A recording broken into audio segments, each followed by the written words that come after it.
Avvalo sizni Manchester City va Premier Ligadagi ajoyib faoliyatingiz bilan tabriklaymiz. Shu yerda o'tirib klub bilan xayrlashishga tayyorlanish qanday hissiyot? Ha, men juda mamnunman. Hatto buni qanday ifodalashni ham bilmayman. Ehtimol bu hayotimdagi eng katta tajriba bo'ldi. Aks holda bu yerda 10 yil qolmagan bo'lardim. Shu sababli nafaqat bugungi kunlarda, balki yillar davomida menga ko'rsatilgan mehr va iliqlik uchun cheksiz minnatdorman. Bundan ortiq aytadigan gapim yo'q. Nega aynan hozir ketish vaqti keldi? Bu birdaniga qabul qilingan qaror emas. Go'yo bir kuni uyg'onib, bo'ldi ketaman deganim yo'q. Bu uzoq davom etgan jarayon edi. Klub doim meni hurmat qilgan va albatta bunday qarorga ham tayyor bo'lishi kerak edi. Qarang, bu ish ko'p yillar davomida har bir necha kunda maksimal energiya talab qiladi. Endi esa menga oddiy hayot bilan yashab ko'rish, keyin nima bo'lishini kuzatish kerak.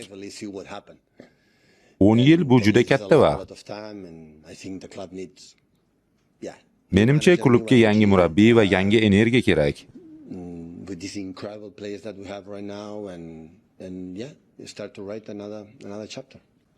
Ketish haqida ilk bor qachon o'ylagandingiz? Bu aniq bir lahza emasdi. Bugun yoki ertaga ketamiz degan holat bo'lmagan. Bu bir hafta oldin ham emas. Biz hali ham turnirlarda qatnashayotgan edik va men bu fikrlardan uzoqroq yurishga harakat qildim.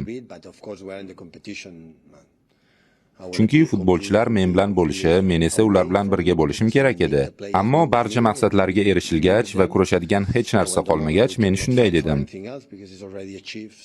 Yaxshi, endi odamlarim bilan munosib xayrlashishni istayman. Yakshanba kuni maydonda ularning barchasini quchoqlamoqchiman. Shu sababli bu qarorni aynan hozir e'lon qildik. Endi keyingi rejalaringiz qanday? Dam olaman. Yo'q, yaqin vaqt ichida murabbiylik qilish rejam yo'q. Bu menga kerak. Aks holda shu yerda qolgan bo'lardim. Men ortga bir qadam tashlashim kerak.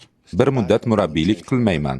Yurgen Klopp ketayotganida menda energiya tugayapti degandi. Sizda ham shunga o'xshash hissiyot bormi?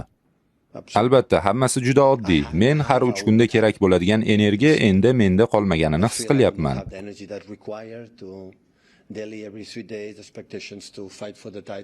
Kutilayotgan natijalarni berish, sovrinlar uchun kurashish va futbolchilar oldida turish uchun ulkan kuch kerak bo'ladi.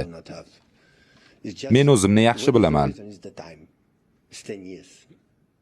Bu mavsum uchun energiyam yetdi, lekin keyingisiga yetmasligini his qilyapman. Asosiy sabab vaqt. 10 yil o'tdi. Bu qaror ambitsiyam yo'qligi yoki urinib ko'rishni istamaganim uchun emas. Shunchaki 10 yil juda katta muddat.